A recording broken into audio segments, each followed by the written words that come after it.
যেই ঘরে মা সর্দার, ওই ঘরের মেয়ে যদি আপনি বউ হিসেবে আনেন, আপনার ঘরে আর শান্তি থাকবে না। ঠিক কিনা? কথা জোরে বলেন। আর যেই ঘরে বাপ সর্দার, ওই ঘরের মেয়ে যদি আনেন, আপনি নিরাপদ থাকবেন। আজকে আপনি দেখবেন যে অসংখ্য পুরুষরা আছে যারা লজ্জায় বলতে পারতেছে না, কিন্তু বিবিকে না পারতেছে ঘর থেকে বের করে দিতে, না পারতেছে তালাক দিতে, না পারতেছে মেনে নিতে।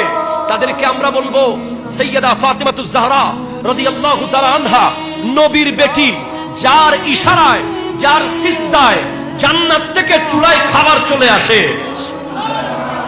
যিনি তাহাজ্জুদে সিজদায় গেলে ফজর হয়ে যায়, যিনি রান্না করতে করতে কোরআন খতম করে, উনি রাতকে রাত হযরতে মাওলা আলীর জন্য ঘরের দরজার চৌকটে দাঁড়িয়ে থাকতেন। এখন অনেক পুরুষরা ঘরে এসে দেখে বিবি ঘুম, যাওয়ার সময় দেখে তার আবারও বিবি ঘুম।